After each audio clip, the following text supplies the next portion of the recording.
Hello, Namaskar. This is Firstpost and you're watching Vantage with me, Palki Sharma.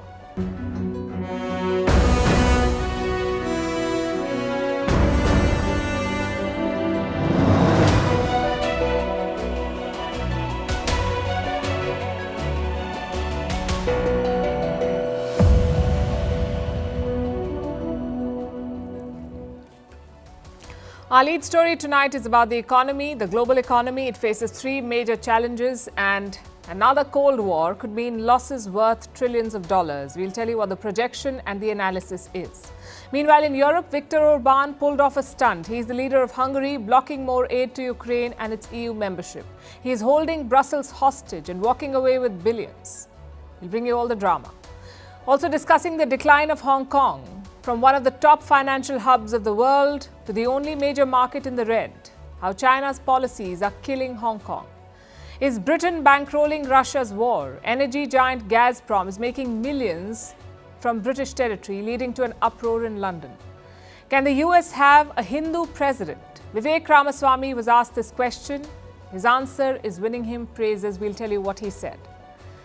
In Africa, former French colonies are changing the French language. We'll tell you how. In India, the debate over menstrual leave after a question was raised in Parliament. We'll bring you all of these stories and more. The headlines first.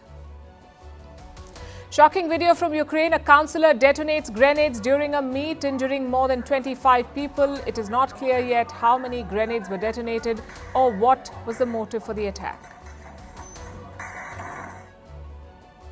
More than 100 people injured in rush hour metro collision in Beijing. Preliminary investigation blames the accident on slippery tracks caused by snowstorms. Initially, 500 people were sent to hospital, many of whom were later discharged. Yemen's Houthi rebels strike a cargo ship in the Red Sea. It's the latest such attack in the commercially vital waterway. The Houthis, backed by Iran, have been targeting ships to pressure Israel to agree to a ceasefire in Gaza. Rodrigo Duterte denies making death threats. The former president of the Philippines says he never threatened to kill a congresswoman. He asks prosecutors to not file criminal charges against him. Duterte was president from 2016 to 2022. During that time, he often threatened to kill drug dealers and activists. And it's a tale of two jerseys. 6 shirts worn by Lionel Messi sell for $7.8 million, the second most valuable jerseys ever auctioned. Messi wore them during Argentina's World Cup campaign last year. In India, the BCCI retires MS Dhoni's number 7 jersey.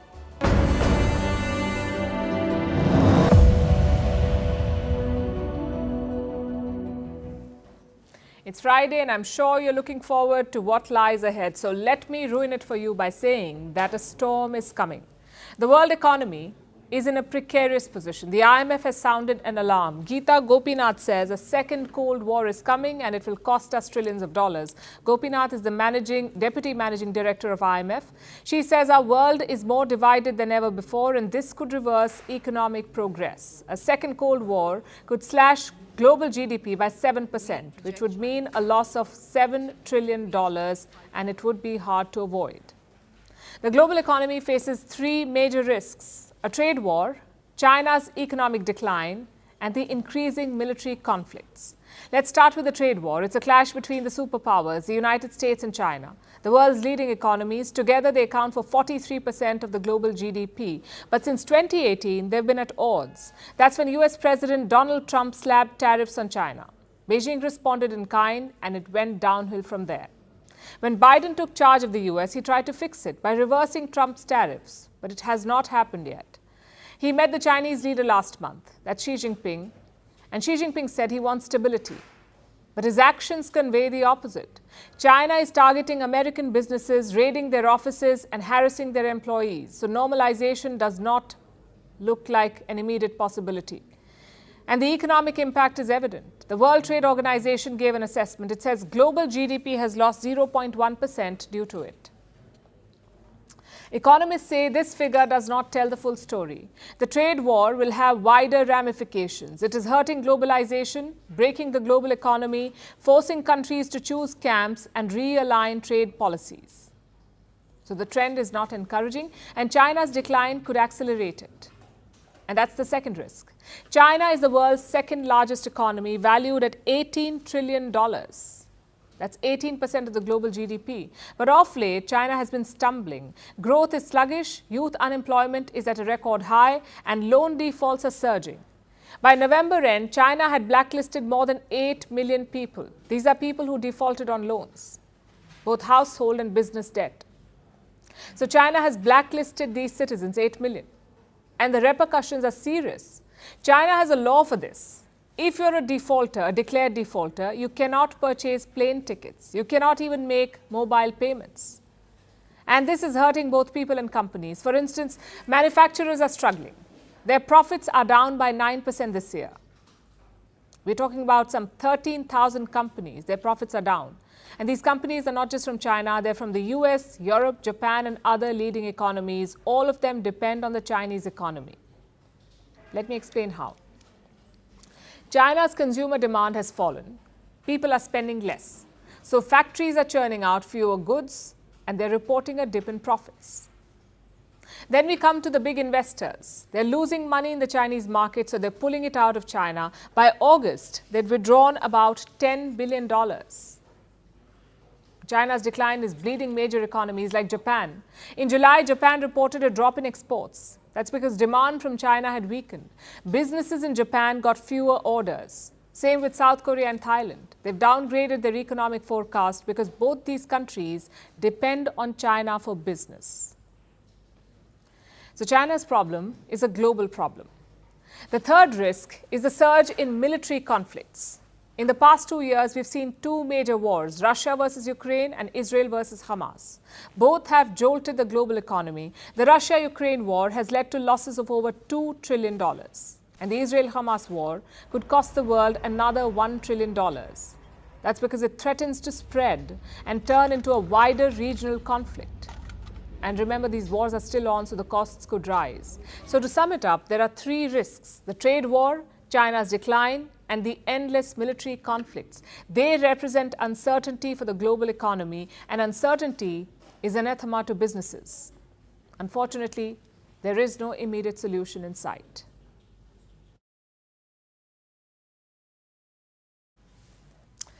On most days, politics is boring. No drama, no surprises, no unexpected twists. But Thursday was not most days. We saw peak drama at the European Union summit in Brussels. We're talking soap opera stuff. The EU heads of state were holding talks, and they had a lot of things on the agenda. But two issues stood out. One was membership for Ukraine. Should the EU begin accession talks with Kiev or not? And issue number two, long-term aid, again for Ukraine.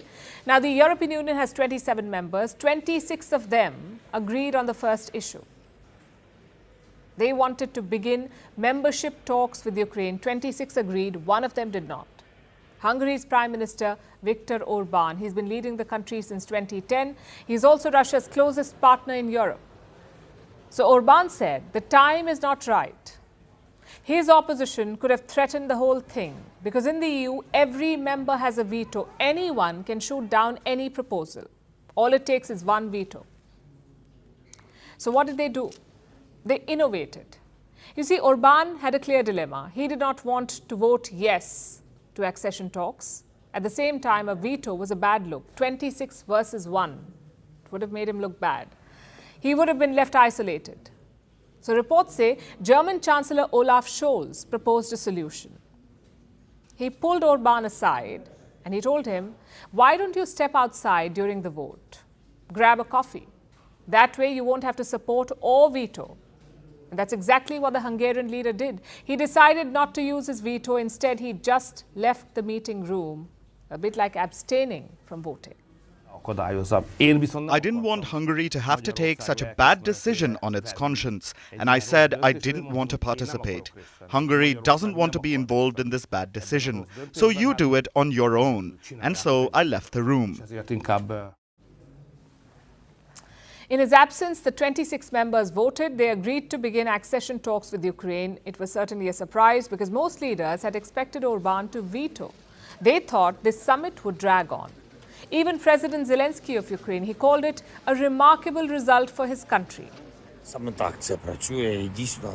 This is a truly remarkable result for Ukraine and for the whole of Europe.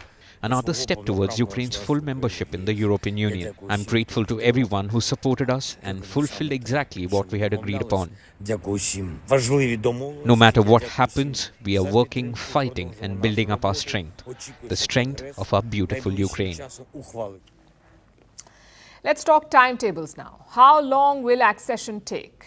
It can vary from country to country, but the average is around 4 years. And in this period, a lot could go wrong. Some 70 unanimous decisions will have to be taken at various stages, 70. And Hungary can block any of them. In fact, Viktor Orban has threatened to do just that. He says he can halt the accession later on. So it's not a done deal yet, which brings us to the issue number 2, that of aid. The European Union was seeking $54 billion for Ukraine. It's a mix of loans and grants. Again, a unanimous decision was needed, but this time, Hungary did veto. Orban said Ukraine cannot be given $54 billion. Why? Because he says Kiev is not a member yet, and it's a fair argument. But the real reason is not that. Orban wants more money from the EU, as simple as that. He wants funds to tighten his borders, to keep migrants out of Hungary. The EU did make some concessions before this summit. They unlocked $11 billion for him. They gave Viktor Orban $11 billion. But now Orban wants more, around $22 billion more. If he gets that money, he could approve the aid. It's a big blow for Ukraine. They're running out of aid from the United States. They needed Europe to step up. Now, all the headlines talk about the accession vote, but frankly, aid was a bigger issue for them. Just think about it. An EU membership may come in 2027 or 2028, years away, maybe even later. But by then, what will be the situation in Kiev? Will the current regime remain? Will Kiev still be standing, or will Russia have won the war? So the immediate requirement was funding, and on that, the EU has failed. What's the next step now? Well, there are two options. One is to go bilateral. Each EU member can donate the money individually. It's likely to be more expensive and complicated. The other way is to wait until January. That's when EU leaders are meeting again, next month. And they will once again discuss the aid for Ukraine. If Orban gets his money by then, he may support the funding. Or maybe step out for coffee. If not, it will be a repeat of yesterday.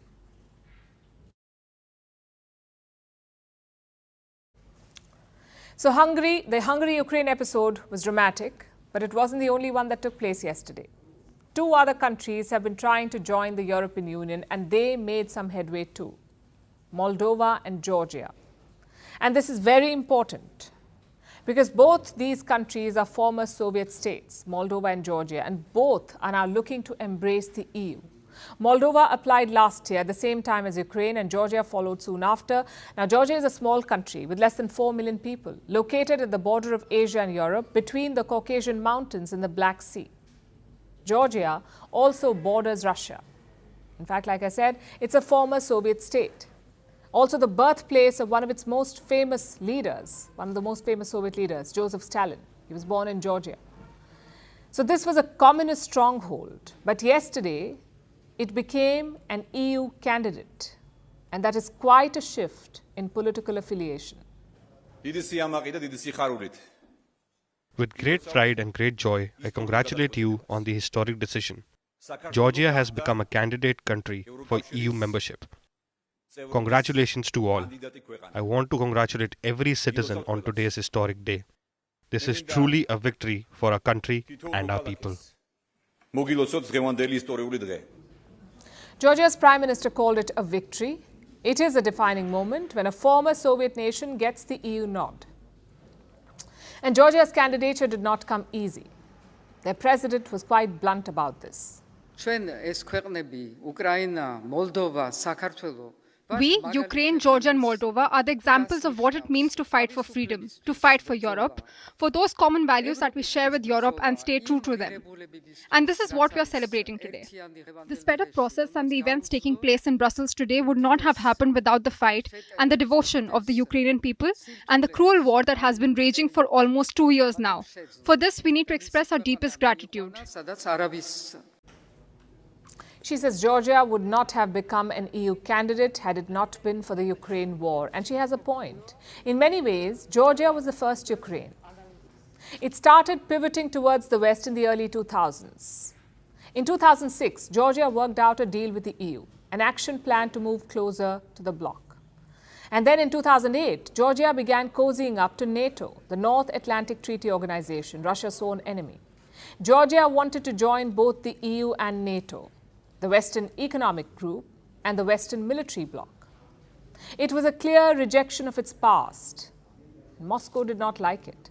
So in 2008, Russia struck Georgia. It began a war over a breakaway region, a region that is internationally recognized as a part of Georgia.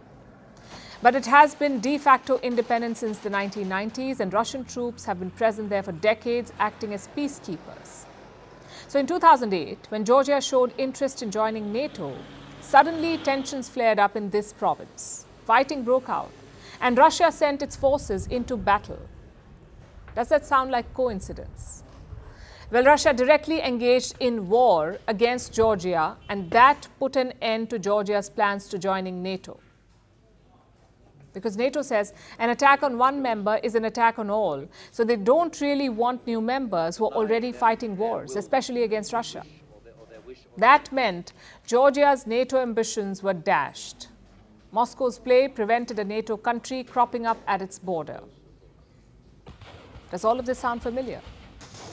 It should, because this is how the Ukraine war started. Ukraine wanted to join NATO and the EU, and that's where a war with Russia began. But this time, the West acted differently. They did not abandon Kiev, they threw it a lifeline. And even though NATO membership seems far off, Ukraine is now closer to joining the EU, and with it, Moldova and Georgia. It's not a done deal yet. And EU candidate status is only the first step. Countries need to change their laws, change their systems to conform with EU guidelines. It could take years. Plenty of time for Russia to make counter moves. In fact, it might already be making some. Reports say Russia is setting up a new naval base in one of Georgia's want-away regions.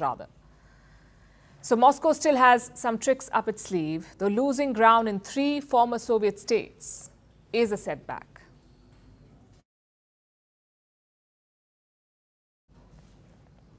Let's talk about Hong Kong now. We've seen multiple headlines coming out from Hong Kong. None of them looks good though.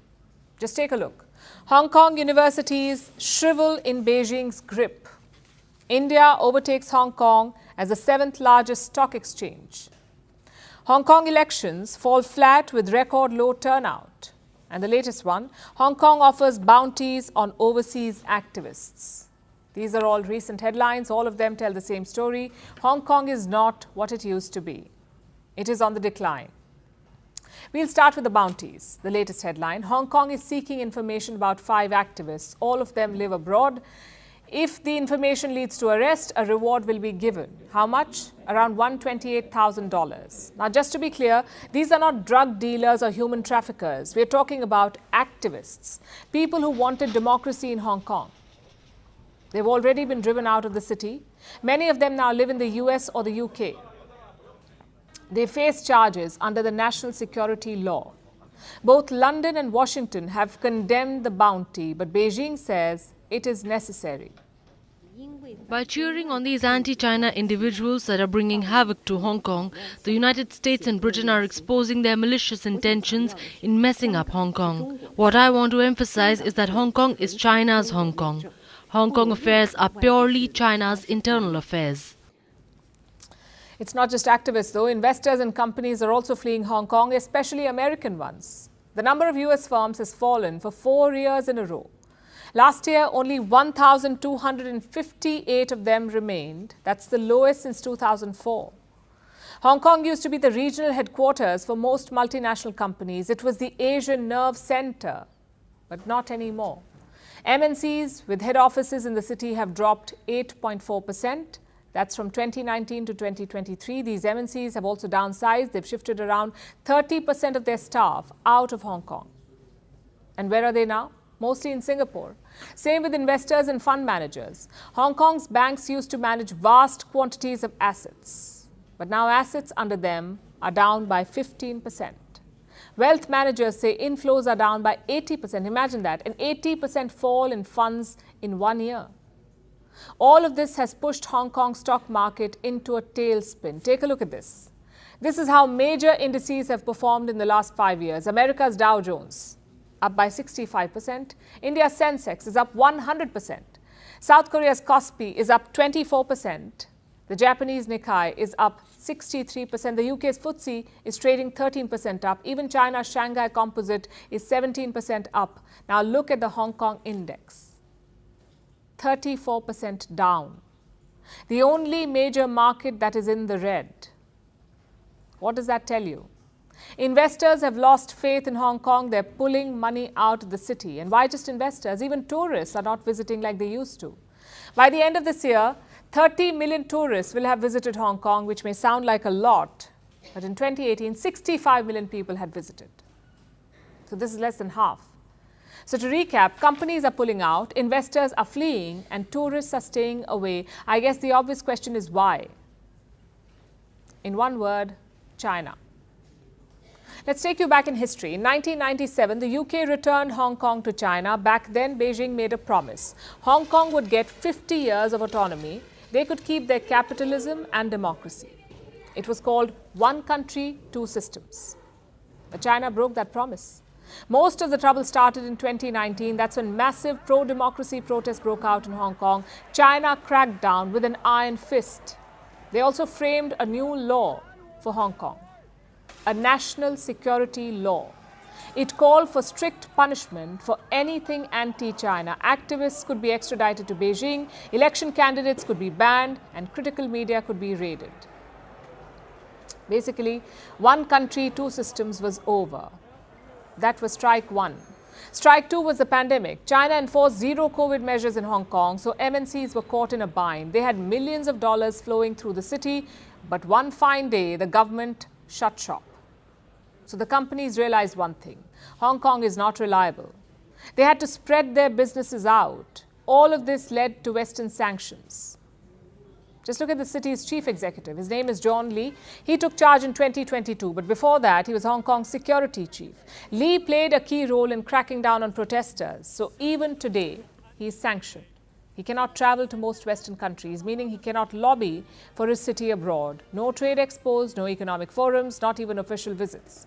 Most business leaders point to a change in the atmosphere. In the 1990s and 2000s, Hong Kong was free. It was China, but not China. You could bring capital easily. Taxes were low. Surveillance was not an issue. And of course, China was not breathing down your neck. Today, that is not the case. Even foreigners are not exempt from the national security law, a law that carries the death penalty. Things are so bad, some business leaders carry burner phones in Hong Kong. They use and throw them away. That's the fear of Chinese surveillance. You can't do business in such a setting, which is why companies are fleeing the city. The question is, can Hong Kong recover? Well, the government is betting on Chinese help.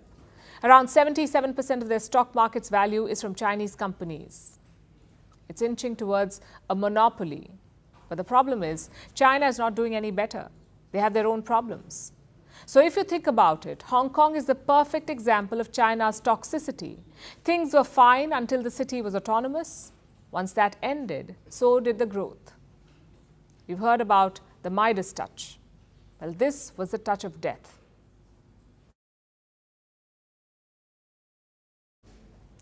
So Hong Kong is losing its sheen. Perhaps it could take a lesson or two from Russia. The Russian economy is gripped by sanctions. Many industries have been crippled except for one, the oil and gas industry.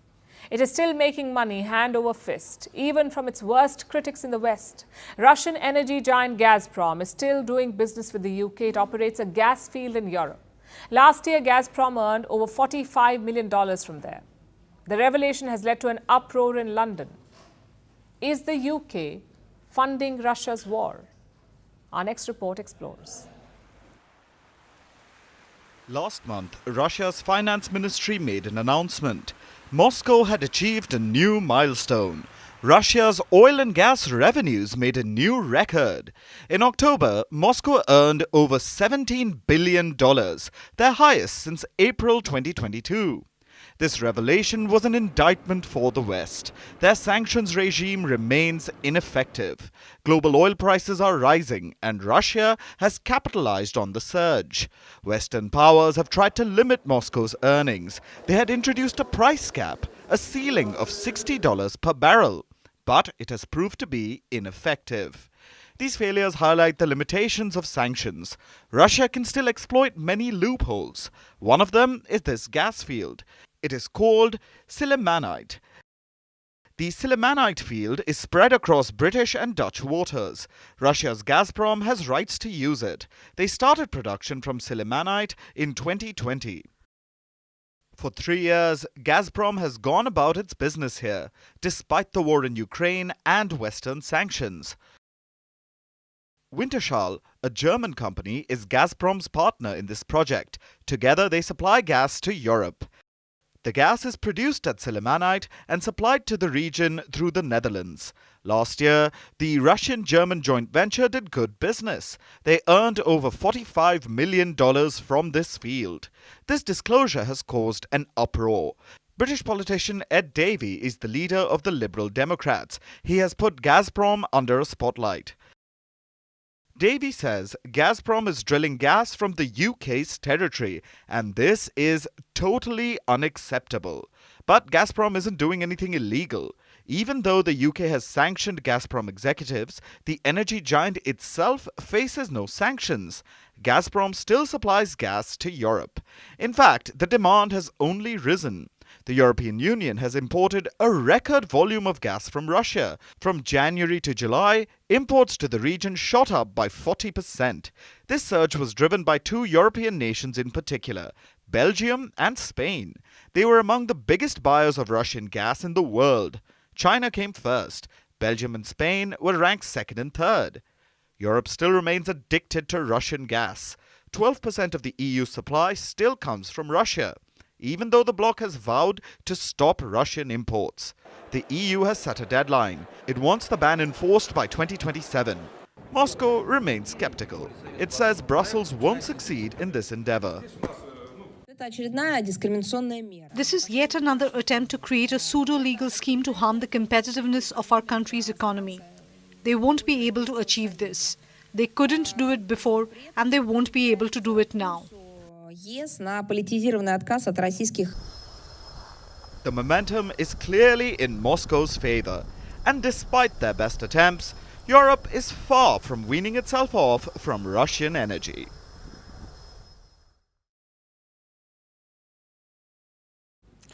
Gazprom isn't the only Russian entity making money. So is Wagner, the private military company once led by Prigozhin. In June, Prigozhin revolted against Putin. In August, he was dead. It raised a lot of questions about Wagner's future. But 3 months on, Wagner seems to be thriving, especially in Africa. A new report is out. It says Wagner earned $2.5 billion from trade in African gold. This is since the war broke out in 2022.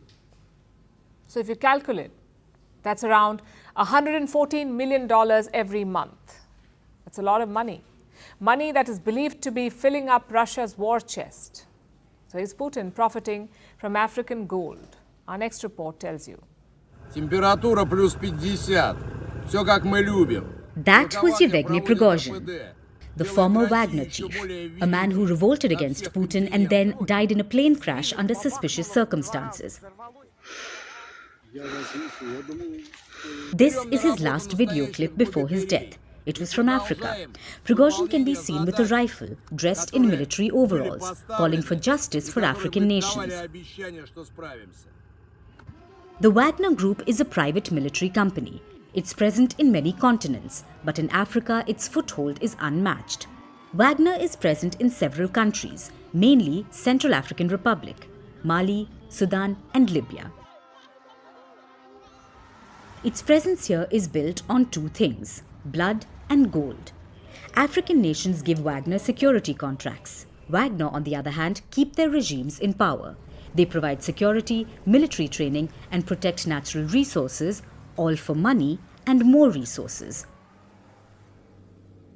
Now a report has shed light on its operations. It's called the Blood Gold Report. It says that Wagner and Russia earned around $2.5 billion from trade in African gold since the war broke out in Ukraine in 2022. Which means every month since the war, it has provided revenue worth $114 million. This includes money from the control of gold mines, payment in gold, and gold smuggling as well. It starts with the Central African Republic. Here, Wagner controls the Decima gold mine. It's the largest gold mine in the country. It produces $290 million worth of gold every year. A company linked to Wagner was given the exclusive rights of this mine. In return, Wagner helps CAR's regime stay in power. Then there's Sudan. Wagner here controls the unprocessed gold market. This is through an unnamed refinery. So a Russian company controls this refinery. This allows Wagner to become the biggest buyer of unprocessed Sudanese gold. In 2021, as much as 32.7 tons of Sudanese gold went missing. It was worth around $2 billion. Reports suggest it was flown to Russia. Accounts suggest military planes shipped processed gold out of the country. In Mali, the Wagner have it easier. They don't need to convert gold into cash. Mali has international mining companies, so there is already cash. Thus, the Wagner has a cash for security deal with a junta, earning something around $10.8 million monthly. And all of these exchanges are murky. Russia and Wagner are both sanctioned, so they have to bypass them. Like in Mali, Wagner is not directly linked to the gold production. So what did Wagner do with this gold? Reports suggest it was laundered into international markets. That way, it provided billions in revenue for Russia. We don't know how the money was used, but many suggest it could be directly or indirectly financing Russia's war in Ukraine. So while the death of Prigozhin did cast a shadow on Wagner's future, just 3 months later, the Wagner Group is thriving, and Putin's war chest just keeps growing, all thanks to their presence in Africa.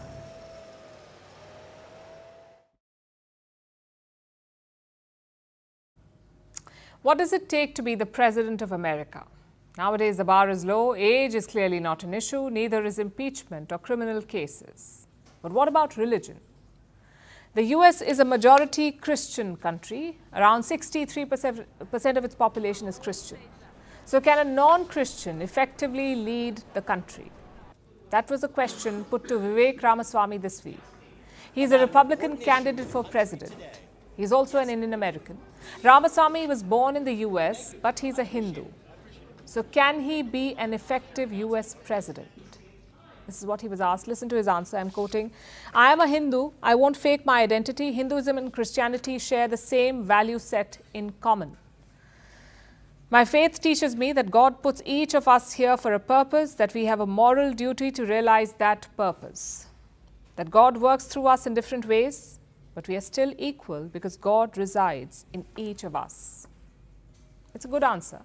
A lot of people have praised Ramaswamy on the internet. They appreciated his honesty.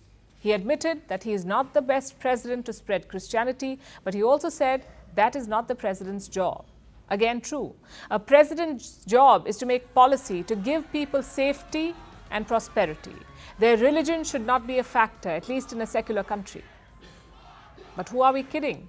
Of course it helps. Ramaswamy may be proud of his Hinduism, but his campaign is rooted in conservative Christian values. He opposes abortions. He supports abstinence before marriage. He also says there is one God. And we don't blame him. American politics is very much about Christianity. Let me explain. The US Constitution does not mention God, but their Declaration of Independence does. So do most state constitutions. A 2017 study looked at the number of mentions, and here's what they found. God is mentioned 116 times in state constitutions, Creator 7 times, Providence 3 times, and Christian 7 times. No prizes for guessing which God they're talking about. Same in the US Congress. 88% of US lawmakers identify as Christian.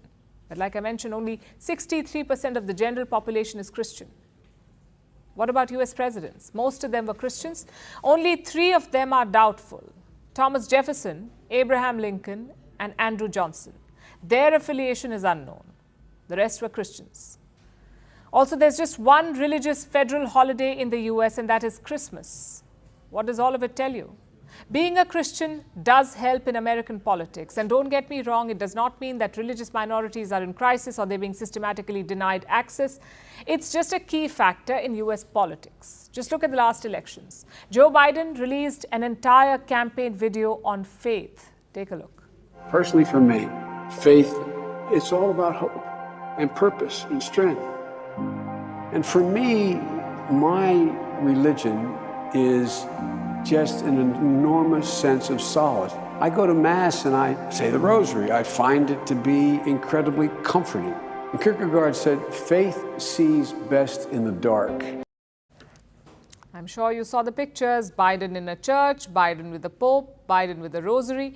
He clearly tapped into the religious vote bank. And it wasn't just Biden. His rival Donald Trump did the same. He said Biden would be, and I'm quoting, Biden would hurt God if elected. Listen to this. He's following the radical left agenda.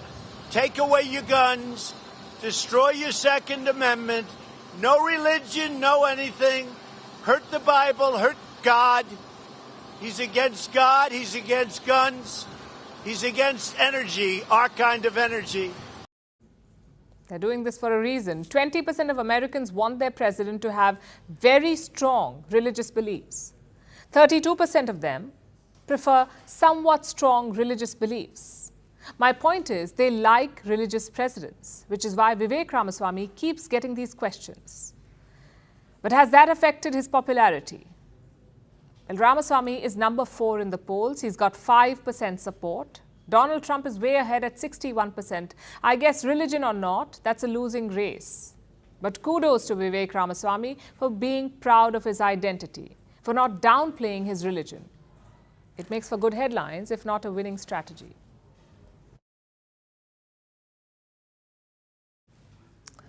Now let's turn our attention to Africa, specifically France-Afrique, meaning the former French colonies in the African continent.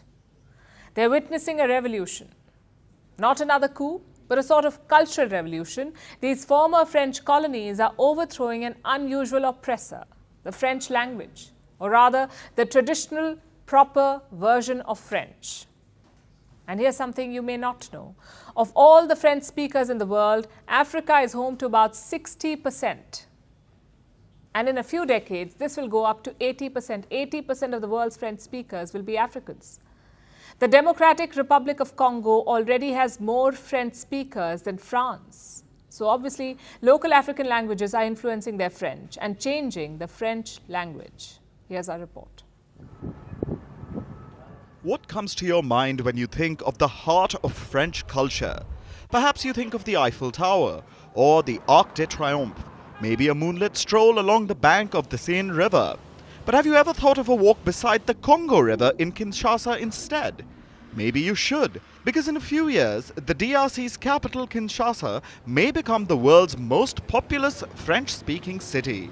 The French may have officially left the African continent a few decades ago, but they left their language behind in their former colonies.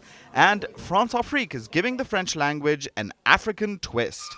The word pain in French means bread, but in Côte d'Ivoire or Ivory Coast, pain also means boyfriend.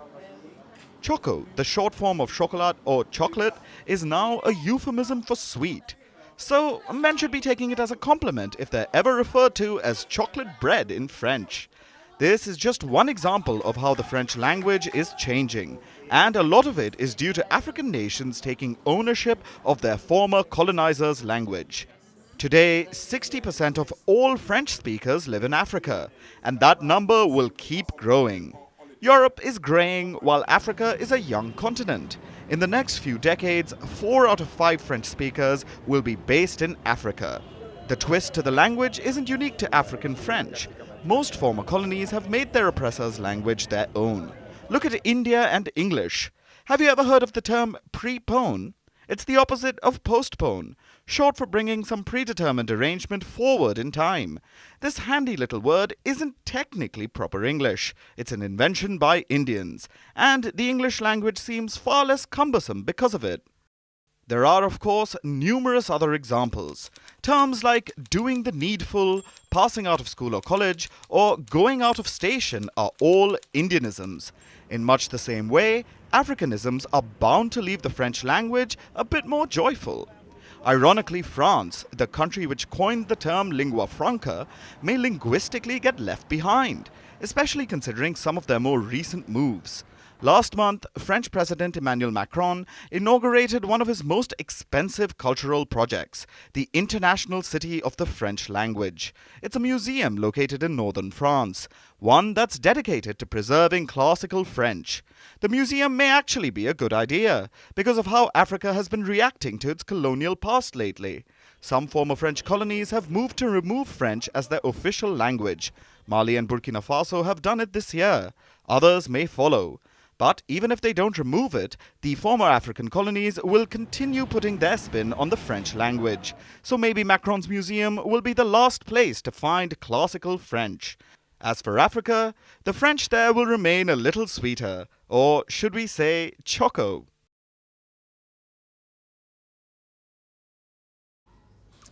Our next story is about two words. They have stirred up an old debate in India: menstrual leave. It gives employees or students time off when they experience menstrual pain or discomfort. This week, the topic came up in the Rajya Sabha, the upper house of the Indian Parliament. The question was, has the government taken any measures to make menstrual leave compulsory? Smriti Irani responded. She is the Union Minister for Women and Child Development. Listen to what she said. Menstruation and a menstrual cycle is not a handicap. Neither it's a natural part of a woman's life journey. Given that women today are opting for more and more economic opportunities, I will just put my personal view on this, sir. I am not the officiating ministry. We should not propose issues where women are in some way denied an equal opportunity just because somebody who does not menstruate has a particular viewpoint towards menstruation.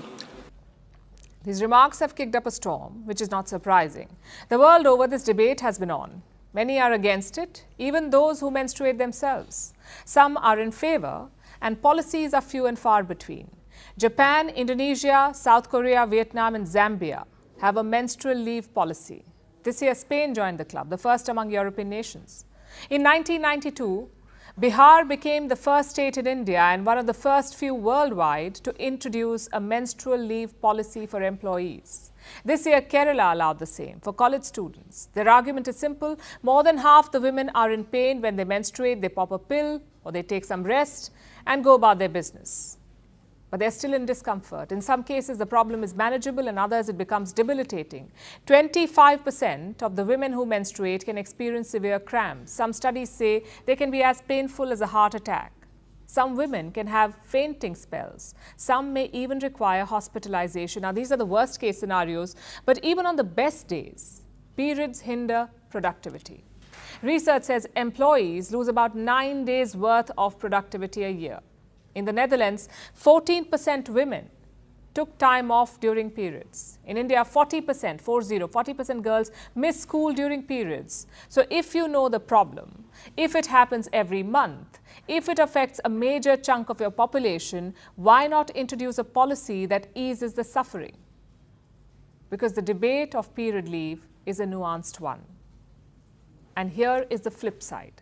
Across the world, year on year, women have fought to be seen as equals. The progress has been slow, but it exists. A menstrual leave policy could set this back. It could reinforce gender stereotypes. It could lead to discrimination. It could affect how we see women in the workplace. With a period leave, women may be seen as less committed or productive compared to their male counterparts. It could harm their career prospects. And this is risky for a country like India. In terms of workforce, women's participation has been shrinking. India is already among the 20 lowest nations in the world. As for education, 20% of Indian girls drop out of school after reaching puberty. Let's say a menstrual leave policy is implemented. There is a high chance it will not work. It will not work. We saw this in Japan. It introduced a period leave policy in 1947. Since then, since 1947, only 0.9% women have actually taken a leave. In India too, women may be reluctant because taking a period leave could be like wearing a scarlet letter. As it is, this is a taboo topic in India. Talking about it is just the tip of the iceberg. Menstruating women cannot touch certain foods, enter their kitchens, sometimes even their homes. In some communities, they're shunted to what are called menstrual huts. When menstruating, many Muslim women are not allowed to offer prayers. Hindu women are not allowed to enter temples. Over half of Indian women do not have access to sanitary napkins. Those who do receive them in black poly bags from shopkeepers. Many Indians, especially men, have little education about menstruation, and those who do crack jokes about mood swings or time of the month. Periods have already been used to embarrass, discriminate and abuse women. So my point is very simple. The policy of menstrual leave has its benefits, but to think that it will work on the ground is to be divorced from reality. Women may need a period leave, but first they need more jobs, they need better education, sanitation, health and lesser stigma. Women already have enough battles. If one policy makes the fight harder, women are better off without it, period.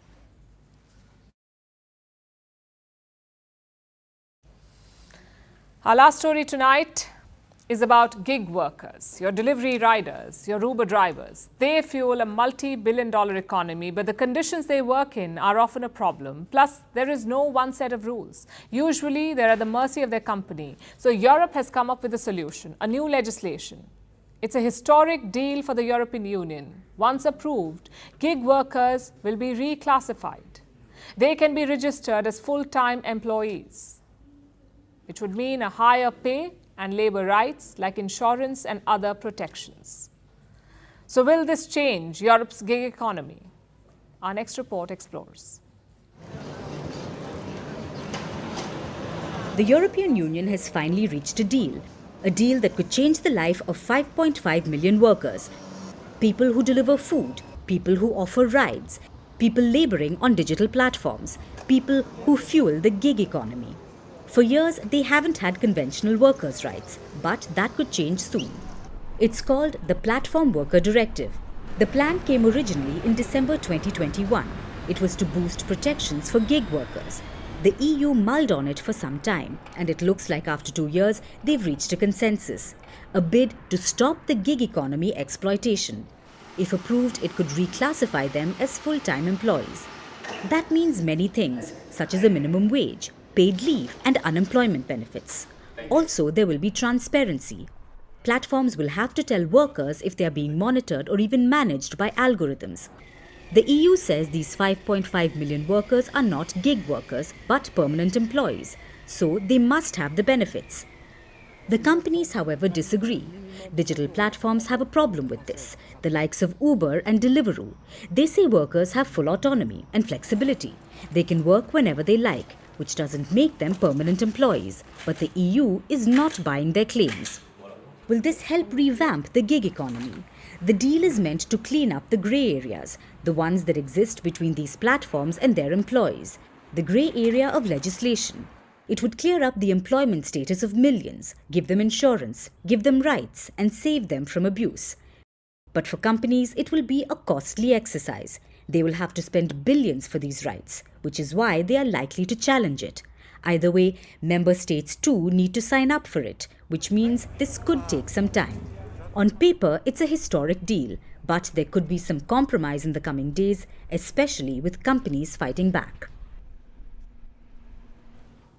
And now it's time for Vantage shots, images that tell the story. In Russia, blizzards sweep across Moscow, leading to one of the biggest snowfalls in 6 decades. In Paris, streets glitter with lights and decorations as the French capital gears up for Christmas. And is it fake or is it cake? That's the only question you will be asking at this Bengaluru cake show, which displayed a plethora of life-sized cakes. Finally, we're taking you back in history. On this day in 1978, then US President Jimmy Carter announced that Washington would recognize the communist regime in China. Until then, the US only had ties with the regime in Taiwan. Relations have seen many ups and downs since then, with talks of a new Cold War nowadays. We're leaving you on that note. Thanks for watching. Have a good weekend.